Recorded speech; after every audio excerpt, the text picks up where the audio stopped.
5월 5일 어린이날이죠. 우리는 교회에서는 어린이 주일로 오늘 지키고 있는데 우리 마을에 뭐 어린이가 없지만 보건소에 한 분 계시죠? 보건소에. 네. 어린이날에 많이 부르고 들었던 그 노래 중에 제가 생각나는 노래가 있어서 함께 들어봤으면 좋겠습니다. 어린이 왈츠라는 노래인데요. 다 아실 거예요.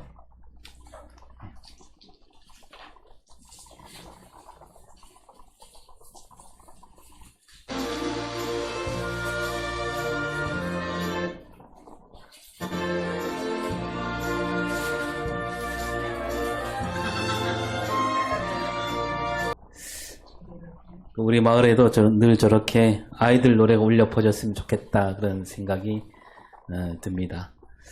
네. 아이들이 많이 오게 할 수 있는 방법이 없을까요? 네. 네, 며느리들 좀 강제로 끌고 오세요. 우리 성경에도 보면 어린아이 이야기가 종종 나오지요. 예수님이 어린아이에 대해서 하신 말씀 우리가 잘 알고 있을 겁니다. 어린아이가 내게 오는 것을 금하지 말라, 막지 말라, 그리고 어린아이와 같아라, 뭐 그런 말씀들. 예수님은 어린아이들을 좋아하셨습니다. 그뿐만 아니라 하나님 나라가 바로 어린아이 것이다. 하나님 나라 주인공은 어린아이들이다. 어린아이와 같지 않으면 천국에 갈 수 없다. 뭐 그런 말씀까지 하셨습니다. 또 예수님은 이제 그렇게 말씀하셨는데 또 어린아이를 좋지 않게 얘기하는 구절도 또 있어요. 성경에는 구약에 가면 선지자 엘리사를 막 놀려대던 아이들, 짓궂은 아이들이 나오고요. 또 사도 바울도 뭐 이렇게 말하기도 합니다. 고린도전서 13장 11절 볼까요? 있을 때에는 말하는 것이 어린아이와 같고 깨닫는 것이 어린아이와 같고 생각하는 것이 어린아이와 같다가 장성한 사람이 되어서는 어린아이의 일을 버렸노라. 네. 이 말씀 앞에 이제 그 사랑에 대해서 사랑은 언제나 오래 참고 온유하고 이렇게 말하다가 뒤에 나오는 구절인데 내가 어렸을 때 이 말은 그러니까 사랑이 온전히 이루어지지 않았을 때 어렸을 때는 사랑이 온전히 이루어지지 않았다는 얘기지요. 이 사랑이 온전히 이루어지기 전에는 어린아이와 같다가 사랑이 온전히 이루어지게 되면 말하자면 어른이 되는 것이고 어른이 된다면 어린아이일 때 했던 말과 했던 일들은 다 버리게 된다. 그렇게 말하고 있습니다. 그러니까 이렇게 이제 어린아이를 좋게 말씀하는 그 구절도 있고 어린아이에 머물지 말라 그런 말씀도 있습니다. 그러면 오늘 우리는 어떤 말씀에 더 귀를 기울여야 될까요? 어떤 말씀에 더 우리가 귀를 세우고 잘 들어야 될까? 예, 둘 다 귀를 기울여야 되겠지요. 왜냐하면 둘 다 맞는 말씀이고 둘 다 진리입니다. 다만 우리가 이제 새겨 들어야 되는데 이 가만히 새겨 들으면 이 어린아이와 같아야 한다. 또 어린아이에 머물지 말고 더 자라야 한다. 이 두 가지 말씀이 뭐 다른 건 아닙니다. 이 두 가지 말씀이 서로 달라 보이는 이 말씀인데 그 하나로 엮은 그런 구절도 있는데 오늘 읽은 그 말씀에 나온 말인데요. 설교 제목이죠. 같이 읽어볼까요? 설교 제목이 뭐였죠? 왕 같은 거룩한 제사장. 그러니까 우리 예수 믿는 사람들은 왕 같은 제사장이어야 되고 또한 거룩한 제사장이다. 이 말씀이에요. 예수님께서 어린아이와 같아라 하셨는데 이 말씀과 거룩한 제사장이 되어라 이 말씀이 이어지는 겁니다. 또 이제 왕 같은 제사장이란 말은 어린아이에 머물지 말라는 그런 뜻과 이어지고요. 먼저 이 어린아이와 거룩함이 서로 이렇게 맞닿아 있는데요. 우리가 앞에 그 아이들 그 노래하는 걸 봤는데 그 아이들 노래하는 걸 보면 우리 마음이 어때요? 우리 마음이 어떻습니까? 막 내가 돈을 더 많이 벌어야 되는데 그런 생각이 듭니까? 네? 더 높은 자리에 가야 되겠다 이런 생각이 듭니까? 그런 거 다 잊어버리잖아요. 맑은 깨끗한 마음이 들지요. 그 맑고 깨끗하다가 뭡니까? 우리 성경에서 그게 거룩함이에요. 작년에도 잠깐 나눴는데요. 예수님이 아이들을 가까이 하시고 좋아하셨는데 그 아이들을 왜 그렇게 좋아하셨느냐? 그저 뭐 귀여우니까, 사랑스러우니까. 단지 그것만은 아니라는 거죠. 예수님이 뭐라고 말씀하시냐면 어른들 생각이 틀렸다라고 합니다. 어른들이 아이들을 잘못 생각하고 있다라는 거예요. 어른들은 어떻게 생각합니까?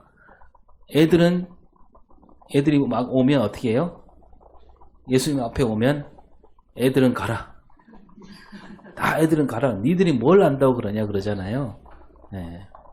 심지어 그 옛날 약장수도 그랬잖아요. 그죠? 약장수도 막 사람들이 몰려오면 애들이 앞에 오면 어떻게 합니까? 애들은 가라, 집에 가라 그러잖아요. 엄마가 오라 그러잖아요. 그 생각이 틀렸다는 거예요. 다시 말해서 모든 어른은 그 아이 때의 마음을 가져야 된다. 아이로 돌아가야 된다. 그건데 예수님이 외치신 이 말씀은 늘 하나님 나라, 천국이잖아요. 그 예수님이 이 땅에 하신 모든 일이 다 하나같이 하나님 나라, 천국을 이루는 일이었습니다. 예수님이 가르치신 것도 하나님 나라고 병을 고치는 것도 하나님 나라고 모든 기적도 다 하나님 나라 안에 있는 일이지요. 하나님 나라를 이루는 일이었습니다. 그 예수님이 그러니까 그 천국 하나님 나라는 바로 이런 어린아이에게서 찾을 수 있다라는 뜻으로 말씀하고 있는데 다시 한번 보면 마태복음 18장 3절 보겠습니다. 진실로 너희에게 이르노니 너희가 돌이켜 어린아이들과 같이 되지 아니하면 결단코 천국에 들어가지 못하리라. 예, 이게 제자들에게 하신 말씀이에요. 제자들이 막 어린아이들 가라고 막 내쫓을 때 제자들에게 돌이켜 이렇게 말씀하죠. 돌이켜. 너희 생각을 돌이켜라. 이 제자들은 어떤 생각을 갖고 있냐면 그러니까 이 천국에 대해서 생각할 때 너희들은 천국을 잘못 생각하고 있다. 내가 가르치는 하나님 나라를 잘못 생각하고 있다는 얘기입니다. 그러면 제자들은 그 어떤 천국을 생각하고 있었냐 하면 그 앞에 보면 마태복음 18장 1절에 나옵니다. 그때 제자들이 예수께 나와 이르되 천국에서는 누가 크니이까? 예, 제자들이 뭐라고 묻냐면 천국에서는 누가 큽니까? 이렇게 묻고 있어요. 그러니까 천국에서는 그러니까 예수님이 계속 천국을 얘기하니까 하나님 나라를 얘기하니까 지금 우리가 사는 우리 눈에 보이는 세상에서는 누가 큰지 누가 작은지 알겠는데 주님이 말씀하신 그 천국에서는 누가 큽니까? 그겁니다. 그러니까 제자들은 뭐냐면 이 로마가 다스린 세상이나 예수님 말씀하신 천국이나 뭐 그 틀이 같다는 얘기지요. 지금 이 세상도 높은 사람이 있고 낮은 사람이 있고 큰 사람이 있고 작은 사람이 있다는 거예요. 로마에서는 로마 황제가 가장 크고요. 그리고 저 노예들이 가장 낮은 자리에 있겠지요. 또 어린아이들. 그리고 이제 예수님이 말씀은 천국에서는 하나님 예수님이 가장 크겠고 그 다음엔 누굴까? 또 그 다음은 누굴까? 그런 생각으로 묻고 있는 거예요. 이 제자들이 천국에서 누가 큽니까? 이 말은요. 그런 말이나 똑같아요. 주님, 천국에서는 누가 양반이고 누가 천민입니까? 이렇게 묻는 거죠. 천국에서는 누가 부자고 누가 가난한 사람입니까? 뭐 또는 천국에서는 누가 더 잘생기고 누가 더 못생겼을까요? 천국에서는 키가 누가 더 클까요? 천국에서는 누가 1등입니까? 누가 공부를 천국에서 더 잘합니까? 이렇게 묻는 거나 똑같은 거예요. 그래서 그런 생각을 돌이키라는 얘기입니다. 그런 생각과 말은 거룩함과 거리가 먼 겁니다. 그들은 천국을 거룩하게 여기지 못하고 있다는 거예요. 그래서 돌이키라 그렇게 말씀하고 있는 거죠. 여러분 아이들은 그런 데 물들지 않았어요. 네. 유치원생 아이들이 자기보다 나이 어린 애가 반말한다고 기분 나빠할까요? 네. 처음엔 그런 거 모르잖아요. 그죠? 모르다가 점점 배우면 배울수록 나보다 나이 어린 놈이 반말해? 그러면 기분 나빠지는 거예요. 그러니까 이 제자들은요, 그 천국을 바라보기보다는 그 세상 영광에 이게 물들어 있다는 겁니다. 오늘 말씀 1절에도 이 세상을 잘 보여주는데 뭐라고 되어 있습니까? 그러므로 모든 악독과 모든 기만과 외식과 시기와 모든 비방하는 말을 버리고. 예, 지금도 마찬가지지만 그때 예수님 당시 그때에는요, 제자들이 살았던 그때는 세상에 악한 일들이 넘치고 있고 남을 속이는 일도 많았고요. 속과 겉이 다른 사람 서로 비방하는 일도 많고 이런 시대를 살아가는 그리스도인들에게 이거 다 버리라 그렇게 말하고 있는 거죠. 예수님 말씀하신 대로 하면 그런 거 다 돌이켜라. 왜냐하면 우리 그리스도인들을 부르신 하나님은 어떤 분이냐? 하나님은 거룩하신 분이니까. 그 거룩하신 하나님께 부름받은 우리 그리스도인들은 세상과 달라야 하지 않느냐 그 말이에요. 악독, 기만, 외식, 시기, 비방 이거는 세상 사람들이 살아가는 방식이다. 그 사람들이 왜 그렇게 살아가겠습니까? 세상이 너무 어지러우니까 사람들은 그 누구도 믿지 못하는 거죠. 오직 자기 자신밖에 믿을 수가 없습니다. 자기 자신, 자기 가족 살아남기에 바쁘니까 그런데 빠질 수밖에 없습니다. 이겨야 되니까. 그러나 그리스도인들은 그렇게 살아서는 안 된다. 자기 앞가림만 하는 그리스도인들 있을 수 없다는 얘기입니다. 왜냐하면 그리스도인들은 어떤 사람들이냐면 함께 모이는 사람들이에요. 모여서 예배하는 사람들이고 또 예배만 하지 않고 함께 떡을 나눕니다. 삶을 나눕니다. 모든 것을 나누는 사람들이에요. 그래서 이 자기 앞가림에 신경 쓰는 사람들은 모일 수도 없고 모인다 해도 그 모임 금방 깨지고 마는 거지요. 그래서 모이지 않는 그리스도인 잘못된 말이에요. 그런 말은 없습니다. 나 홀로 그리스도인 없어요. 모여야 그리스도인입니다. 그러니까 모인다라는 것은 자기 앞가림만 하는 것이 아니라 서로를 헤아려주고 챙겨준다는 그것을 가리키는 거죠. 오늘 우리 교회가 그리스도인들이 모이는 모임이잖아요. 근데 모여서 뭘 합니까? 우리가 뭘 해야 돼요? 모여서 누가 잘하나? 그게 아니에요. 모여서 서로 헤아려주고 돌봐주고 그러려고 우리가 모이는 겁니다. 어떤 다른 마음 품지 말고 함께 나누고 돌아보는 것. 그런 의미로 주님께서는 우리를 모이게 하신 겁니다. 그게 거룩함이에요. 서로 만나는 게 즐거운 거예요. 만나서 내가 뭘 얻어야 되겠다 그게 아니라. 이 어린아이처럼 거룩하라. 예수님은 그런 뜻으로 어린아이와 같아라 하셨고 오늘 2절도 보면 이렇습니다. 2절 시작. 갓난 아기들같이 순전하고 신령한 젖을 사모하라. 이는 그로 말미암아 너희로 구원에 이르도록 자라게 하려 함이라. 예. 자, 갓난 아기들 같이 순전하고 신령한 젖을 사모하라. 사모하라 했지만 갓난 아기들이 사모가 뭔지 알겠습니까? 갓난 아기들은 그냥 속에서 그냥 젖을 찾는 거죠. 자기도 모르게. 어떤 까닭이 있지 않아요. 젖을 찾는데. 어떤 다른 마음이 없어요. 오직 뭐예요? 먹으려만 하는 거죠. 그런 뜻. 그런 의미에서 순전하다. 그리고 신령하다. 가난한 아기들이 먹는 거 이건 누가 주신 마음일까요? 하나님이 주셨어요. 왜냐하면 생명을 이어가려면 먹어야 되니까. 생명을 지키려고 저를 찾는다. 생명은 하나님께부터 온 거잖아요. 생명을 지킨다는 것은 하나님 뜻을 이루는 겁니다. 그런 의미에서 신령하다. 순전하다, 신령하다, 거룩하다, 깨끗하다 다 같은 뜻으로 엮을 수가 있는 거죠. 그게 구원이다. 왜 구원이 뭐예요, 여러분? 구원이 뭡니까? 구원은 하나님이 우리와 함께하는 것. 그게 구원이잖아요. 하나님이 우리와 어떻게 함께합니까? 하나님이 어떻게 눈에 보이게 함께하십니까? 눈에 보이지 않잖아요. 하나님이 함께한다는 것은 하나님 뜻이 내 안에 있다는 거죠. 내가 하나님 뜻을 이룬다라고 할 때 하나님이 함께하는 겁니다. 그 구원이죠. 그리고 어린아이와 같아야 한다. 이 말씀은요, 어린아이처럼 떼를 쓰고 어린아이처럼 늘 돌봄을 받아야 되고 응석바지로 그런 뜻, 그렇게 살아라. 그런 뜻이 아니에요. 다른 두 마음을 품지 않는 거룩한 마음을 잃지 말라. 그런 뜻으로 어린아이와 같아라. 그거죠. 우리 그리스도인들은 거룩함을 잃지 말아야 되겠죠. 그런 마음가짐으로 이 말씀을 잘 읽어내야 되는 겁니다. 어린아이와 같이 어떤 계산하지 않는 손가락 셈을 해갖고 내가 이렇게 하면 이렇게 하겠지. 그런 거 하지 말고 그냥 하나님이 좋으니까 하나님 앞에 오는 거.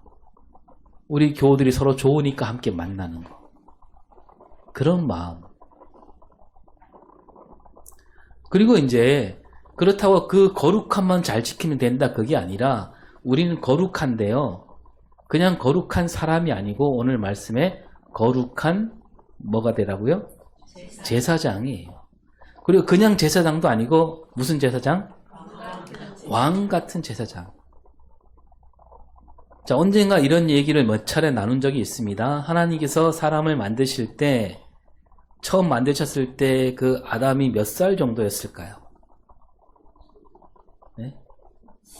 몇 살 정도였을까? 네.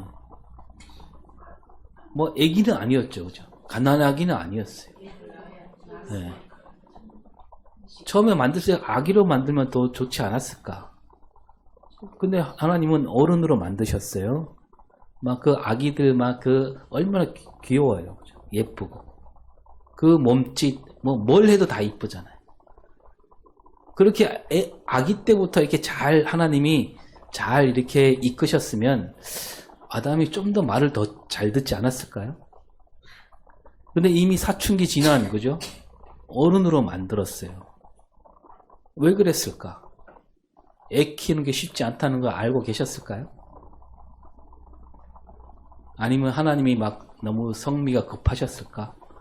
네, 언제 키우나 그래서? 그 답이요. 창세기 2장 15절에 나옵니다. 시작. 여호와 하나님이 그 사람을 이끌어 에덴 동산에 두어 그것을 경작하며 지키게 하시고. 네, 하나님이 사람을 만들자마자 뭘 하게 하셨냐면 에덴 동산에 두어서 에덴 동산을 일구고 경작하고 지키게 하셨습니다. 하나님께서 직접 그 에덴 동산을 돌보시거나 뭐 천사들 데려다 지키게 하지 않고 이제 막 만든 그 사람 아담에게 맡겨주신 거예요. 하나님은 그 아담이 뭔가 할 수 있는 일이 있었다는 거죠. 책임을 주신 거예요. 하나님은 사람을 만드실 때 처음부터 그 책임을 맡기시려고 만드셨다는 겁니다. 그러니까 아기로 만들지 않았죠. 어른으로 만들었습니다. 그리고 아담에게 일을 맡기신 뒤에 얼마 지나지 않아서 하와 또 만드시는데 하와도 또 아기가 아니고 어른이 돕는 배필로 돕는 뭘 돕겠습니까? 아담에게 맡긴 일을 돕게 한 겁니다. 그러니까 하와도 마찬가지로 처음부터 해야 할 일을 안고 그 에덴 동산에 있게 된 겁니다. 그러니까 아담과 하와도 이렇게 처음 지음 받을 때부터 누군가에게 기대해야 되는 아기가 아니라 돌봄을 받아야 되는 그런 아기가 아니라 하나님과 함께 일을 할 줄 아는 그런 사람.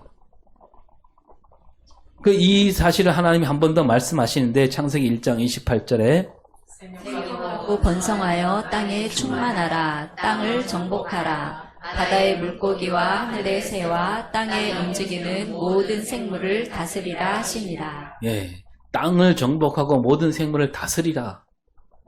하나님께서 사람들과 함께 일하실 뿐 아니라 너희들 스스로 땅을 책임지고 모든 생명체를 책임져라 그겁니다. 하나님께서 왜 인간을 만드셨느냐 하면 세상을 책임지게 하려고 세상을 맡기시려고 만드셨다는 얘기가 되는 거지요. 그래서 아담이 그때 한 일이 뭡니까? 에덴 동산에 있는 모든 생물 이름을 지어주게 됩니다. 그 이름을 지어준다는 거, 그 엄청난 일이지요. 하나님이 만드셨지만 그 생물 이름을 아담이 다 지어줍니다. 사자, 호랑이, 여우, 개나리, 민들레, 찔레꽃 이거 다 아담이 지어줬다는 얘기가 되는 거죠. 아담이 할 일이 있었던 처음부터. 자, 예수님도요 제자들에게 이렇게 말씀하십니다. 요한복음 14장 12절에 내가 진실로 너희에게 이르노니 나를 믿는 자는 내가 하는 일을 그도 할 것이요 또한 그보다 큰 일도 하리니 이는 내가 아버지께로 감이라. 자, 예수님도 제자들을 가르치실 때 늘 제자들에게 막 떠먹여 두듯이 하나하나 이렇게 일러주고 가르쳐 주시고 그걸로 끝나지 않았다는 얘기입니다.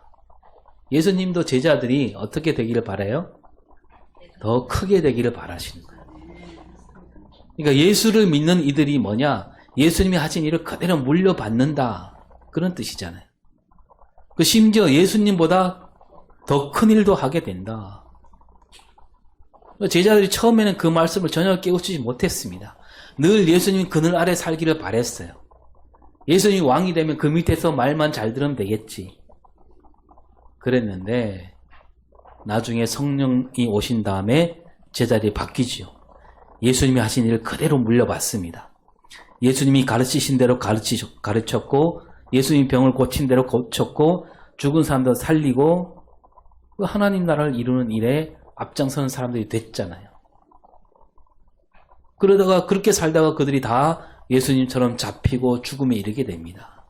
그러니까 한마디로 예수님이 이 땅에 계셨을 때 사랑과 희생과 섬김으로 사셨듯이 제자들도 그대로 사랑과 희생과 섬김으로 살다가 그 생을 마친 거예요. 그리고 그 바울도 이렇게 말하죠. 에베소서 4장 15절 오직 사랑 안에서 참된 것을 하여 범사에 그에게까지 자랄지라. 그는 머리니 곧 그리스도라. 예, 범사에 그에게까지 자랄지라. 모든 일에 그에게까지. 그가 누구예요? 예수님이잖아요. 예수님에 이르기까지 자라야 된다.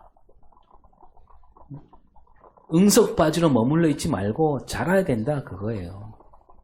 자라나려면 어떻게 되느냐? 오직 사랑 안에서 참된 것을 하라. 이것도 예수님이 다 보여주셨잖아요.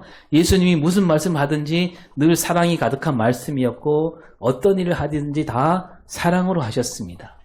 그래서 예수님 말씀을 듣는 사람들은 다 어떤 걸 느끼냐면 사랑을 느끼는 거죠. 예수님께 고침받은 사람들이 예수님 베푸신 사랑의 손길에 큰 힘을 얻게 되었던 거죠. 예수님은 모든 일을 사랑으로 하셨어요. 사랑 안에 참된 것을 하라. 사랑 안에서 하는 일들이 참된 일이다. 아무리 일을 잘해도 사랑 없이 일을 한다면 그건 참된 일이 될 수 없다. 그래서 무슨 일을 하든지 오직 사랑으로 하라 그거죠. 그게 바로 누구에게 잘하는 일이다? 예수님처럼 예수님에게 잘하기까지 하는 그 길이다 그겁니다. 우리가 그래서 우리 기독교가 늘 사랑하는 거죠. 그리고 바울은 예수 그리스도는 우리 머리다. 사람은 누구나 머리가 시킨 대로 하게 되어 있습니다. 예수님이 머리로 삼았다면 예수님이 하라 하시는 대로 해야 한다는 거죠. 그래서 우리 마음 안에는 늘 사랑으로 가득해야 된다. 그럴 때 우리가 예수님을 닮아갈 수 있고 예수님에게까지 자랄 수 있다라고 얘기하고 있는 거죠. 이거 어린아이 같은 신앙에서 벗어나야 된다는 거예요. 돌봄을 받는 어린아이가 아니라 이제는 더 나아가서 예수님처럼 그 길을 가라는 거죠. 다른 사람을 책임질 수 있어야 되는 겁니다. 예수님이 십자가를 지실 때 그 십자가에 담긴 뜻이 뭡니까? 온 세상을 등에 짊어지고 가신 겁니다. 그 빌립보서 2장 4절에 뭐라고 되어 있습니까? 각각 자기 일을 돌아볼 뿐더러 또한 각각 다른 사람들의 일을 돌보아 나의 기쁨을 충만하게 하라. 네. 자기 일만 잘 돌아보라 그렇게 말씀하지 않아요. 예수 믿는 사람들은 뭐 자기 일은 그냥 아주 야무지게 잘한다. 여기에 그치지 말라는 거죠. 그걸 넘어서야 된다. 다른 사람까지 책임지는 자리에 서 있어야 된다. 이게 빌립보서 말씀이잖아요. 빌립보 교회가 오래된 교회가 아니었어요. 뭐 기껏해야 뭐 10년 정도. 근데 이 빌립보 교회 가운데 10년 넘는 사람이 없어요. 그런데도 바울이 뭐라고 하냐면 그 어린아이 신앙에서 넘어서야 한다는 거예요. 받기만 하지 말고 다른 사람을 책임지는 신앙으로 나가야 된다. 그렇게 얘기하고 있는 거죠. 그 우리가 처음에 믿음을 갖게 되고 신앙생활에 발을 들여놓게 될 때 우리가 처음엔 그렇잖아요. 와서 하나님과 이렇게 눈을 마주치는 기쁨, 그리고 또 목사님, 뭐 장로님, 권사님이 나를 알아주고 막 맞이해주고, 그래서 거기에 이제 교회 생활에 정을 붙이고 또 직분을 맡게 되지요. 하지만 이제 세례받고 직분을 맡게 되면 벗어나야죠. 더 나가야 되지 않겠습니까? 이제는 누가 날 알아주지 않더라도 내가 그 일 속에서 스스로 기쁨을 누릴 수 있고, 오히려 내가 다른 사람을 맞이하는 자리에 서야 된다는 거죠. 하나님께서 나를 알아주시면 좋겠다 이런 마음으로 오는 게 아니고 뭡니까? 하나님이 어디에 관심을 갖고 계실까? 하나님이 누구에게 눈길을 주고 계실까?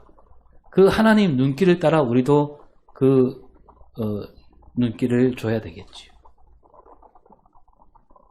여러분, 아이들에게도 마찬가지 아닙니까? 어떤 부모들은요, 아이들과 얼굴을 맞대고 쳐다보는 사랑만 진짜 사랑이라고 생각해요.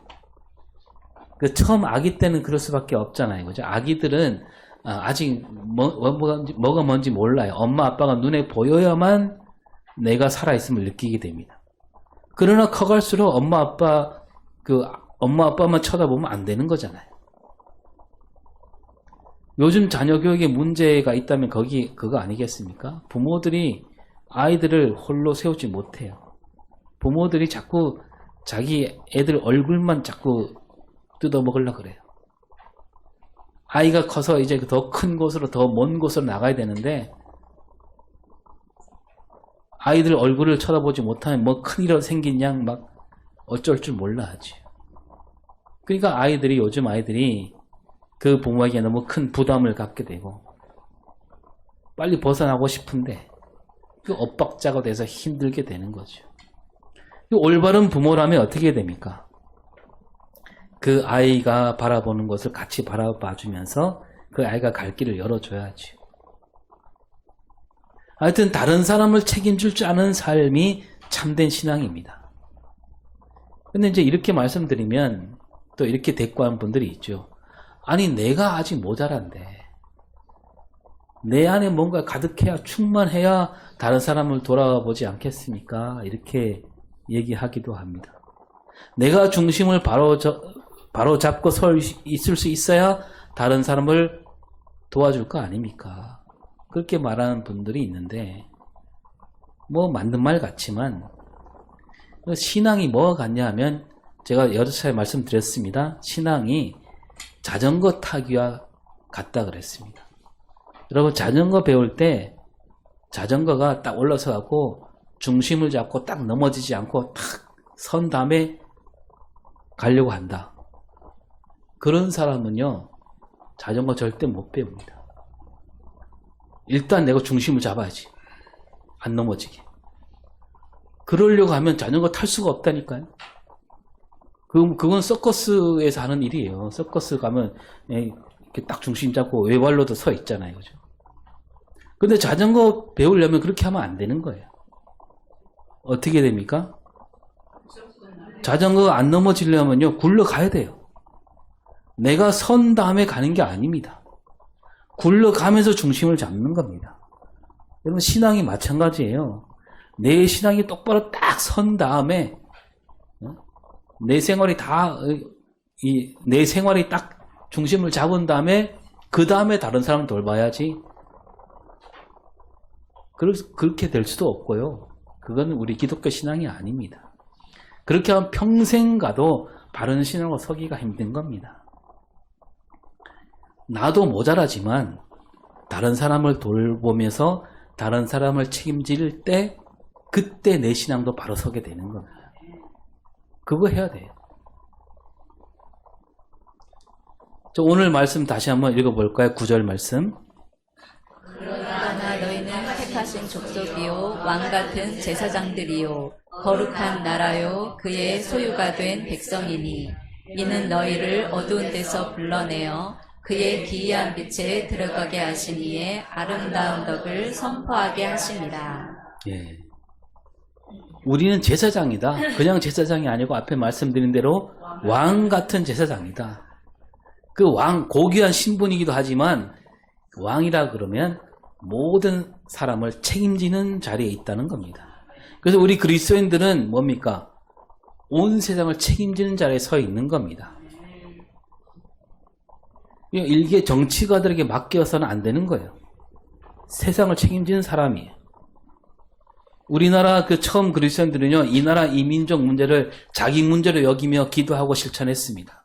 나라를 빼앗긴 거, 그 책임을요, 남에게 돌리지 않고, 그게 곧 교회와 그리스도인 책임으로 생각하고, 다시 이 나라를 찾기 위해서 막 목숨을 바치기도 했습니다. 그때 우리 이 땅의 그리스도인들은 정말 거룩한 제사장이고 왕 같은 제사장으로 살았던 거죠. 그런데 오늘 우리 그리스도인들과 한국교회는 어떻습니까? 거룩하지도 않고 왕 같지도 않습니다. 이제는 손가락질 받고 있어요. 우리 코로나 팬데믹 때 여러 차례 말씀드렸지만 그때도 우리 교회가 뭐 했습니까? 교회가 뭐 했을까요? 불만, 불평만 했어요. 왜 모이지 못하게 하는가? 이 정부가 우리 교회를 못 살게 구는구나. 그러면서 막 눈살 찌푸리게 하는 일들을 막 저질렀습니다. 우리가 교회가 함께 나서갖고 이 코로나를 빨리 종식해야 된다. 그 마음과 뜻을 모으지 않고 불평만 했어요. 그러니까 왕 같은 제사장이 아니었습니다. 거룩한 제사장이 아니었어요. 그래서 그 정부를 막 미워하게 되고요. 그러다 보니까 어떻게 됐습니까? 교회가 앞장서서 그 이상한 사람 찍어줘서 대통령이 되고 이 나라가 엉망이 된 거 아닙니까? 마치 아담과 하와가 에덴 동산을 책임지는 제사장으로 세웠는데 그 직분을 내던지고 죄를 지었던 것처럼 우리도 그렇게 되고 말지 않았는가? 이제 우리가 다시 이 땅을 짊어지는 제사장으로서 직분을 다시 되찾아야 합니다. 이 나라 이민족 모든 문제를 우리가 끌어안고 나가야 되는 거죠. 일제 나라를 빼앗긴 것을 자기 책임으로 돌렸던 그 우리 선조들처럼 이 땅의 모든 문제를 우리 책임으로 여기고 나가야 되는 거죠. 이 나라가 갈라진 것도 우리 책임이다. 우리 그리스도인들 책임이다. 독재자들이 설친 것도 우리 책임이다. 이 땅의 앞날이 우리에게 있다라는 마음. 우리가 어떻게 하느냐에 따라서 이 민족 앞날이 결정된다라는 그런 마음가짐. 하나님이 우리를 왕 같은 제사장으로 부르셨으니까 그 부르심에 맞게 살아야 되지 않겠습니까? 그래서 오늘 10절을 한번 읽어볼까요? 너희가 전에는 백성이 아니더니 이제는 하나님의 백성이요 전에는 긍휼을 얻지 못하였더니 이제는 긍휼을 얻은 자니라. 예수 믿기 전과 믿은 다음에 달라야 되지 않느냐. 믿기 전에는 그냥 내 헛몸 잘 건사하면 된다 그거 아닙니까? 그는 이제는 아니라는 거죠. 이제는 하나님 나라 백성이 되었고 거룩한 제사장이 되었고 왕 같은 제사장이 되었습니다. 세상을 책임지고 세상의 빛과 소금으로 세상을 이끌어가야 된다. 하나님은 우리가 그저 하나님 품 안에서 막 어리광 부리면서 곱게 자라는 거 그거 바라지 않습니다. 우리 삶과 신앙을 책임지며 이웃을 향해 세상을 향해 책임지는 그리스도인. 그런 뜻에서 여러분 우리 죽촌교회에는 어떻게 서 있어야 되겠습니까?